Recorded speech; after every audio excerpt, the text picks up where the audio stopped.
بسم اللہ الرحمن الرحیم الحمد للہ رب العالمین والصلاة والسلام علی سید المرسلین وعلی آلہ وصحبہ اجمعین اما بعد۔ حضرات ناظرین کرام، بحث چل رہی تھی، گفتگو چل رہی تھی مدعے بحال کرناٹک کے ایک ولی صفت انسان حاجی ایم ایچ ملا صاحب رحمت اللہ علیہ کی،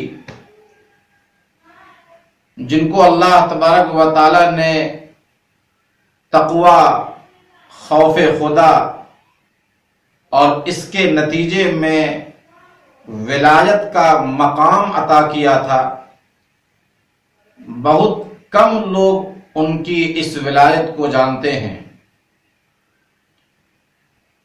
گاؤں گھر کے لوگ بھی بہت کم واقف تھے ان کے ذاتی کردار سے۔ ہم چاہتے ہیں کہ 20 سالہ تعلقات کی روشنی میں جو میرے دل میں ان کے تئیں جو خیال پیدا ہوا وہ لوگوں میں ہم شیئر کریں، صرف اس نیت سے تاکہ ہمیں بھی ان سے سبق ملے اور اپنی زندگی میں کچھ روشنی حاصل کر سکے۔ حاجی صاحب کنڑ اسکول کے ماسٹر تھے اور آہستہ آہستہ رفتہ رفتہ وہ ہیڈ ماسٹر بنے۔ بہت سی جگہوں میں وہ ڈیوٹی کے بڑے پابند تھے۔ آپ دیکھتے ہیں آج بھی اور پہلے بھی اسکول میں، کالجز میں، سرکاری آفسوں میں، سرکاری اداروں میں، کہیں بھی آپ جا کے دیکھیں، اگر ٹائم 9 بجے ہے تو لوگ 11 بجے آ رہے ہیں، کام چوری کرتے ہیں اور وقت ہونے سے پہلے ہی بھاگ جاتے ہیں۔ اس کی انہیں کوئی پرواہ کی بات نہیں ہے کہ جو ٹائم وہ اسکول میں نہیں دے رہے ہیں یا آفسوں میں اور دفاتر میں نہیں دے رہے ہیں، اتنے ٹائم کی تنخواہ ان کے لیے ہرگز جائز نہیں ہے۔ اور حلال و حرام کی انہیں تمیز نہیں ہوتی، اور پھر وہ جو تنخواہ لیتے ہیں اس تنخواہ میں حلال کے ساتھ حرام بھی مکس ہو جاتا ہے، اور اس کے انتہائی برے اثرات ان کی اولاد پہ مرتب ہوتے ہیں۔ برائی، اس کے نتیجے میں گھر میں بیماریاں آتی ہیں، پریشانیاں آتی ہیں، مشکلات آتی ہیں۔ لوگ سمجھ نہیں سکتے ہیں کہ یہ خود ان کے کرتوت کا نتیجہ ہے۔ حاجی صاحب رحمت اللہ علیہ کا معاملہ ہی الگ تھا۔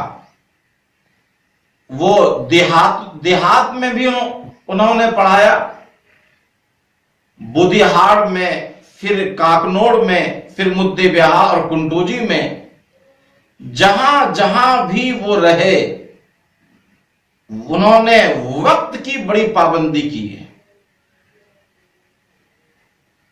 اسکول ڈپارٹمنٹ کے افسران بھی حیرت میں تھے، اور حاجی صاحب کے بارے میں افسران کو بھی یہ بات معلوم تھی کہ یہ بڑے ڈیوٹی کے پکے اور وقت کے امانت دار ہیں۔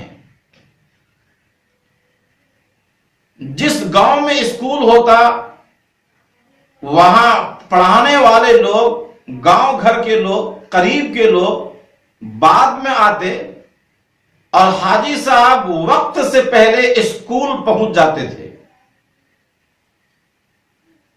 طلبہ کو اور اساتذہ کو یقین تھا کہ وقت ہونے کے ساتھ ہی حاجی صاحب یہاں پہنچ گئے ہوں گے، چاہے آندھی آئے یا طوفان آئے یا کوئی بھی چیز ہو، کتنوں ہی پریشانی ہو، لیکن حاجی صاحب نے کبھی سمجھوتا نہیں کیا۔ وہ کہتے تھے کہ ہم جتنا ٹائم کی ہم چوری کریں گے، چاہے یہ افسران نہیں دیکھ رہے ہیں یا کوئی بھی دیکھنے والا نہیں ہے، لیکن میرا رب ہمیں دیکھ رہا ہے۔ یہ تنخواہ جو ہم لے رہے ہیں، یہ تنخواہ ہم اپنی پڑھائی کی لے رہے ہیں، ہم اپنی محنت کی لے رہے ہیں۔ ہم یہ نہیں چاہتے کہ ہماری کمائی میں کوئی حرام مکس ہو جائے۔ اللہ اکبر! اس دور میں ایسے انسان کا ملنا بڑا مشکل ہوا کرتا ہے کہ سرکاری دفاتر میں، دینی مدرسوں کی بات میں نہیں کر رہا ہوں، دینی اداروں کی بات نہیں کر رہا ہوں، سرکاری مدرسے میں، اور وہ بھی کسی عالم کی بات نہیں، مفتی کی بات نہیں ہے، ایک کنڑ پڑھا ہوا انسان سرکاری اسکول میں، سرکاری تعلیم گاہ میں اگر وقت کی پابندی کرتا ہے اور پوری امانت داری کے ساتھ بچے کو پڑھاتا ہے اور ان کو کچھ بنانا چاہتا ہے، تو اس کے تقوی میں کیا شبہ ہو سکتا ہے؟ ابھی کچھ دنوں پہلے حضرت حاجی صاحب کے انتقال کے بعد جب میں افراد خاندان سے ملنے کے لیے گیا تھا تو ان کے بڑے فرزند ڈاکٹر صاحب، جو ڈاکٹر ملا سے مشہور ہیں، انہوں نے کئی چیزیں بتائی جن سے میں بھی واقف نہیں تھا، مجھے بھی علم نہیں تھا۔ مجھے بڑی حیرت ہوئی اور میں نے سوچا کہ یہ تو ایسی باتیں ہیں جو باتیں ہم کتابوں میں پڑھتے تھے اور لوگ بڑی حیرت سے ان واقعات کو سنتے ہیں۔ آپ جو باتیں بتا رہے ہیں یہ تو ہمیں بھی اس کا علم نہیں تھا۔ ہم چاہتے ہیں کہ یہ چیزیں ہم دوسروں کو بھی بتائیں، اس میں سبق ہے، میسج ہے، اس میں پیغام ہے سارے لوگوں کے لیے۔ ڈاکٹر صاحب نے بتایا کہ ان کی زمین مدے بحال سے 3 کلومیٹر دور ایک جگہ ہے، لبے سڑک، بالکل روڈ پہ واقع ہے، 5 ایکڑ زمین انہوں نے خریدی تھی۔ اس 5 ایکڑ زمین میں سے، اسی زمین میں سے حکومت نے کنال نکالنے کا فیصلہ کیا۔ کنال یعنی چھوٹی نہر، وہاں سے زمین کو سیراب کرنے کے لیے اور آگے پانی دینے کے لیے کنال وہاں سے پاس کرنا تھا۔ آپ کو یاد رہے کہ لبے سڑک وہ زمین ہونے کی وجہ سے اور مدے بحال سے قریب ہونے کی وجہ سے وہ زمین انتہائی قیمتی ہے۔ تقریباً کم و بیش 50 لاکھ روپے 1 ایکڑ کی قیمت ہے۔ جب گورنمنٹ نے وہاں سے کنال کے نکالنے کا فیصلہ کیا اور وہ نقشہ سامنے میں آیا تو حاجی صاحب کے رشتہ داروں نے اور بہت سے دوست و احباب نے حاجی صاحب کو مشورہ دیا کہ آپ کوشش کریں تو یہ کنال آپ کی زمین سے ہٹ کر کے بازو والے کی زمین سے پاس ہو سکتا ہے، نقشہ بدل سکتا ہے۔ حاجی صاحب کا نواسا جناب محبوب صاحب ہڑگی، یہ کامیاب وکیل بھی ہیں اور بہت کم عمری میں، بہت کم وقت میں انہوں نے ڈسٹرکٹ لیول پر بڑی شہرت حاصل کی ہے۔ میں سمجھتا ہوں کہ یہ بھی حاجی صاحب کی دعاؤں اور ان کی نیک تمناؤں کا اثر ہے، ان کی برکت ہے، ان کی دعاؤں کی برکت ہے۔ تو ان کے نواسے خود وکیل تھے، اور ڈاکٹر صاحب کے بھی بڑے بڑے لوگوں سے تعلقات ہیں، تھے اور ابھی بھی ہیں، اور بڑے بڑے افسران ان کو جانتے ہیں۔ اگر کوشش کرتے تو بلا مبالغہ یہ کنال ان کی زمین سے پاس ہونے کے بجائے دوسرے کی زمین سے، پاس والے کی زمین سے، پڑوس کی زمین سے وہ کنال نکل سکتا تھا، وہ نہر نکل سکتی تھی۔ اس نہر کے نکلنے کی وجہ سے تقریباً 1 ایکڑ زمین خراب ہو رہی تھی۔ حاجی صاحب کو جب لوگوں نے مشورہ دیا کہ آپ تھوڑی کارروائی کر لیجئے، آپ کی زمین بچ جائے گی، حاجی صاحب نے کیا جواب دیا؟ کہنے لگے کہ نہیں، ہرگز نہیں، مجھے اللہ تعالیٰ نے مال بھی دیا ہے، دولت بھی دی ہے، اللہ نے سکون دیا ہے، آرام سے کھا پی رہے ہیں، اللہ تعالیٰ کا بڑا کرم ہے، اللہ کا بڑا فضل اور احسان ہے اللہ تعالیٰ کا۔ میرے پاس 5 ایکڑ زمین ہے، اور بھی زمین ہے، اگر میرے پاس سے یہ کنال گزر گیا اور 1 ایکڑ زمین خراب ہو گئی، کوئی حرج کی بات نہیں ہے۔ وہ بازو والے کی زمین، ان کے پاس یہی 2 ایکڑ زمین ہے، اگر ان کی زمین سے یہ کنال گزر جائے تو ان کا 1 ایکڑ خراب ہو جائے گا، پھر وہ کیسے گزر بسر کرے گا؟ ہم یہ نہیں چاہتے کہ ہماری وجہ سے دوسروں کو تکلیف ہو، ہم یہ نہیں چاہتے کہ ہماری وجہ سے دوسرے کا نقصان ہو۔ گورنمنٹ سے پیسہ ملا، 3-4 لاکھ روپے پیسہ ملا ہوگا، اس کی کیا حیثیت ہے؟ لیکن حاجی صاحب کے تقویٰ اور حاجی صاحب کا درد اور پڑوس کے ساتھ ان کی محبت اور ان کی خیر خواہی کو ہم سلام پیش کرتے ہیں کہ 50 لاکھ روپے کا انہوں نے نقصان برداشت تو کر لیا، لیکن انہوں نے تھوڑی بھی کوشش نہیں کی کہ یہ کنال ان کی زمین سے ہٹ کر کے کسی اور کی زمین میں چلا جائے، کیونکہ وہ جانتے تھے کہ اگر ہماری زمین سے یہ کنال گزرنے کے بجائے کہیں اور سے گزر جائے تو ان کی زمین تو چلی جائے گی، ان کا تو نقصان ہوگا، ان کو تو پریشانی ہوگی۔ ہم آرام میں رہیں اور دوسرے پریشانی میں اور دوسرے مصیبت جھیلیں۔ حاجی صاحب کہتے تھے کہ یہ بات صحیح نہیں ہے، یہ میرا دل گوارا نہیں کرتا۔ اللہ اکبر! آج تو لوگ چاہتے ہیں، لوگوں کی زمین کو ہڑپنا چاہتے ہیں، لوگوں کا مال اکٹھا کرنا چاہتے ہیں، ظالمانہ طور پر لینا چاہتے ہیں۔ 100 روپیہ نہیں، 1 روپے کے لیے جھگڑا کرتے ہیں، 1 انچ زمین دینا نہیں چاہتے ہیں کسی کو، یہاں تک کہ انسان 1 انچ زمین کے لیے اپنے ایمان کا سودا کر لیتے ہیں۔ ساری نمازوں کو پیچھے کر دیتے ہیں، اور جب زمین کی باری آتی ہے، جائیداد کی باری آتی ہے، تو ایسا جھوٹ بولتے ہیں کہ عرش کانپ اٹھتا ہے۔ یقیناً یہ چیزیں حضرت حاجی صاحب کے لیے ثواب اور ان کے آرام اور ان کے راحت کا ذریعہ بنی ہوں گی۔ ہمارے لیے اس میں بڑا درس ہے، بڑا سبق ہے۔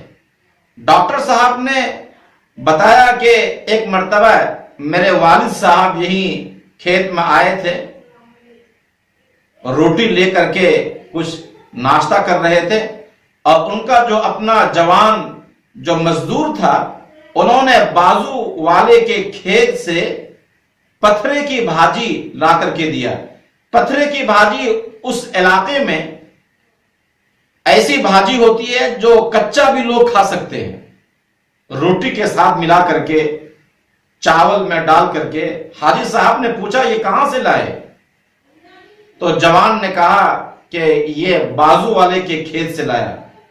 حاجی صاحب نے فوراً اسے اپنے پلیٹ سے نکال دیا، اپنے برتن سے اسے نکال دیا اور کہنے لگے کہ آئندہ ایسا نہیں کرنا، دوسرے کی کوئی بھی چیز ہمارے پاس نہ آنے پائے۔ اگر آپ دیکھیں تو یہ بھاجی خودرو ہوتی ہے، خود سے یہ اگنے والی ہوتی ہے، اور عام طور پر لوگ اس کو توڑنے سے منع نہیں کرتے، شرعی اعتبار سے اس کی گنجائش تھی، لے سکتے تھے، لیکن یہ ان کا تقوی کا معیار تھا کہ پتہ نہیں کہ وہ سامنے والے کے دل میں کیا اس کی اجازت ہے یا نہیں ہے، یا ایسی چیز جو مشکوک ہے وہ ہم کیوں استعمال کریں۔ دوسرے کی چیزوں کو بلا اجازت وہ ہرگز استعمال نہیں کرتے تھے۔ ڈاکٹر صاحب نے بتایا کہ جب ان کا گھر بن رہا تھا، گھر کی تعمیر چل رہی تھی، تو مزدور نے کہیں دیوال میں ایک پتھر لگا دیا ایڈجسٹ کرنے کے لیے۔ وہ پتھر جو کہیں روڈ پہ یا شاید کہیں زمین پہ پڑا ہوا تھا، لاوارث تھا، اور پتھر لگانے کے بعد پھر کچھ اور دور دیوار اٹھ گئی۔ جب حاجی صاحب شام میں واپس آئے تو حاجی صاحب نے پوچھا کہ یہ پتھر کہاں سے آیا؟ یہ پتھر میرا تو نہیں لگ رہا ہے۔ مزدور نے کہا نہیں، یہ لاوارث زمین پہ پڑا ہوا تھا، میں نے لا کر کے اس میں لگا دیا، ایڈجسٹ کر رہا تھا اسے۔ حاجی صاحب نے فرمایا کہ اس کو فوراً نکال دو۔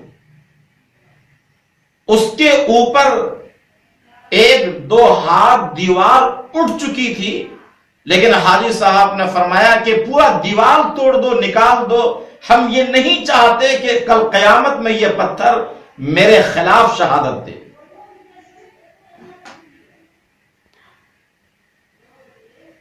اللہ تبارک و تعالیٰ کے سامنے ہم کیا منہ دکھائیں گے قیامت کے دن؟ ہم یہ نہیں چاہتے کہ ہمارے گھر کی تعمیر میں کوئی بھی چیز، ایک اینٹ بھی کسی اور کی لگ جائے، کوئی بھی چیز اس میں کہیں جو ہم نے نہیں خریدی ہے، نہیں لی ہے، وہ وہاں سے آ جائے اور ہم اپنے گھر میں شامل کر لیں اور لگا لیں، ہم یہ نہیں چاہتے۔ اس سے ہمارے گھر سے برکت اڑ جائے گی، نحوست پیدا ہوگی ہمارے گھر میں۔ اللہ اکبر، کیا تقوی تھا، حلال و حرام کی کتنی فکر تھی حاجی صاحب میں۔ وہ پاک اور صاف رہنا چاہتے تھے اور اپنے مال کو پاک صاف رکھنا چاہتے تھے، اپنی اولاد کو پاک اور صاف مال کھلانا چاہتے تھے۔ آج لوگ حلال و حرام کی تمیز نہیں کرتے، حرام اور حلال دونوں آپس میں ایسا مکس ہوتا ہے، لوگ تو راتوں رات میں کروڑ پتی بننا چاہتے ہیں۔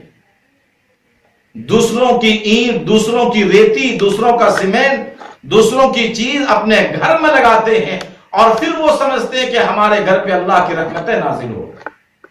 یہ کیسے ہو سکتا ہے؟ حاجی صاحب کے اسی تقوی اور اسی خوف خدا کا اثر ہے کہ ان کی اولاد پہ بہترین اس کے اثرات مرتب ہوئے۔ ان کے پورے اولاد میں نیکی اور بھلائی، نیک جذبہ، دین کا شعور ان کے اندر پایا جاتا ہے۔ اللہ تعالیٰ نے ان کی تمام اولاد کو کامیاب بنایا ہے۔ ان کے بڑے لڑکے ڈاکٹر ایم ملا صاحب ہیں، یعنی ڈاکٹر علی صاحب، جو مدعے بحال میں ڈاکٹر ملا سے مشہور ہیں، اللہ تعالیٰ نے حاجی صاحب کی دعا کی برکت ہے کہ اللہ تعالیٰ نے ان کے ہاتھ میں بڑی شفا دی ہے. چھوٹی جگہ ہے لیکن بھیڑ لگی رہتی ہے، لوگوں کے دل میں ایک عجیب محبت ہے، دور دور سے لوگ کھچ کھچ کر کے ان کے پاس آتے ہیں اور یہاں سے خوش ہو کر کے جاتے ہیں. ڈاکٹر صاحب کو اللہ نے بڑی قابلیت بھی دی ہے اور بڑی قبولیت بھی دی ہے. بڑے بڑے لوگوں سے ان کے تعلقات ہیں، اپنے بھی احترام کرتے ہیں اور غیر مسلم بھی ان کا بڑا احترام کرتے ہیں. بڑے بڑے اسٹیج پہ بلائے جاتے ہیں اسپیچ دینے کے لیے. اخبارات میں، میگزین میں کئی مرتبہ ان کے آرٹیکلز، کئی مرتبہ ان کے فوٹوز چھپے ہوئے ہیں. بہت دور دور تک اللہ نے ان کو شہرت دی ہے. ڈاکٹر صاحب کو میں نے دیکھا خود اپنی آنکھوں سے، کبھی بھی وہ اپنے والد کے سامنے کرسی پر بیٹھتے نہیں تھے، صرف اپنے والد کے احترام میں. جب تک کہ والد صاحب اصرار نہ کریں بیٹھنے پر، اس وقت تک ڈاکٹر صاحب، جبکہ اتنا اونچا مقام تھا، وہ اپنے والد کے سامنے نہیں بیٹھتے تھے عزت و احترام کی وجہ سے. بلکہ حیرت ہوگی آپ کو کہ ڈاکٹر صاحب کو آج تک یہ پتا نہیں تھا کہ آج میرا کتنا پریکٹس ہوا ہے اور آج صبح سے شام تک میری کتنی آمدنی ہوئی ہے، کتنے پیسے ہوئے ہیں. جو بھی پیسے ہوتے وہ والد صاحب کے قدموں پہ لا کر کے ڈال دیتے تھے. یقیناً انہوں نے اپنے والد صاحب کی خدمت کا حق ادا کر دیا. والد صاحب ان سے کہتے تھے کہ علی، تم نے مجھے ایسا رکھا ہے جیسا کہ کوئی آدمی جنت میں رہتا ہے. یہ اس بات کی علامت ہے گویا کہ والد اپنے بیٹے سے خوش ہیں. جن سے والد خوش ہیں، والدہ خوش ہیں، ماں باپ خوش ہیں، ہم یقین سے کہہ سکتے ہیں کہ خدا بھی اس سے خوش ہوگا. حاجی صاحب کے دوسرے بیٹے ڈاکٹر یاسین ملا صاحب ہیں. وہ دین کے داعی اور دین کے فکر مند ہیں، ڈینٹل ڈاکٹر ہیں. دعوت کا کام، دعوت کی اور دین کے اشاعت کا کام کر رہے ہیں. حاجی صاحب کو معلوم تھا اور بڑے خوش ہوتے تھے ان کے کام سے. اللہ تعالیٰ نے ان کو بھی دینی اعتبار سے بڑا مقام دیا ہے، بڑی فکر دی ہے اللہ نے. ڈاکٹر صاحب کے بیٹے یعنی حاجی صاحب کے پوتے ہیں ڈاکٹر اظہر ملا. شوگر میں اور بی پی میں یہ ماہر ہیں اور M B B S M D انہوں نے کیا ہے اور ابھی انہوں نے کھولا ہے اپنی ڈسپنسری دواخانہ. لیکن کم وقت میں اللہ نے اتنی شفا دی ہے اس کے ہاتھ میں کہ ہم سوچتے ہیں کہ آخر اس خاندان کو اللہ نے جو نوازا ہے وہ کن کی دعاؤں کا اثر ہے. بلا شبہ اگر آج ان کے حاجی صاحب کے پوترے، چاہے وہ اشرف ہوں، چاہے وہ آصف ہوں، چاہے وہ عادل ہوں یا کوئی بھی ہو، ان کا پوری فیملی ان کی ایجوکیٹڈ فیملی ہے اور دین کے ساتھ، نماز کے ساتھ، روزے کے ساتھ، سچائی کے ساتھ، امانت داری کے ساتھ، دین کے ساتھ لگ کر کے انہوں نے دنیاوی تعلیم حاصل کی ہے، اپنا نام روشن کیا ہے. دل سے دعا نکلتی ہے کہ اللہ تعالی اس پورے خاندان پر اپنے خصوصی فضل کا معاملہ فرمائے اور حاجی صاحب کی قبر کو اللہ تعالی جنت کی کیاری بنائے. اللہ تعالی ان کے درجات کو بلند فرمائے. اللہ تعالی ان کے تمام سیئات کو حسنات میں تبدیل فرمائے.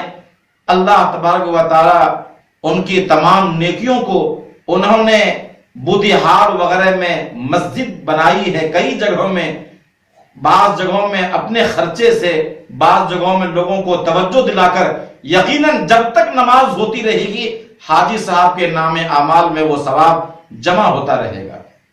اللہ تبارک و تعالی ان کے تمام نیکیوں کو قبول فرمائے اور ان کے ان تمام صفات کو ہم سب کو اختیار کرنے کی اللہ توفیق عطا فرمائے، اور ان کی برکت سے پورے عالم اسلام کے مسلمانوں کو اللہ تبارک و تعالی قبول فرمائے، اور پورے دنیا میں اسلام کے پرچم کو بلند فرمائے، اسلام کی حفاظت کے لیے، صیانت کے لیے اللہ تعالی ہم سب کو قبول فرمائے۔ ڈاکٹر صاحب کی والدہ محترمہ کو اللہ تعالی صحت کاملہ عاجلہ مثمرہ عطا فرمائے، صحت و تندرستی عطا فرمائے، ان کے سائے کو اللہ تعالی دراز فرمائے۔ وآخر دعوانا ان الحمد للہ رب العالمین۔ دل درد سے افسردہ آنکھیں شکیبانہ علماء کی جدائی سے ویران ہے میخانہ، دل درد سے افسردہ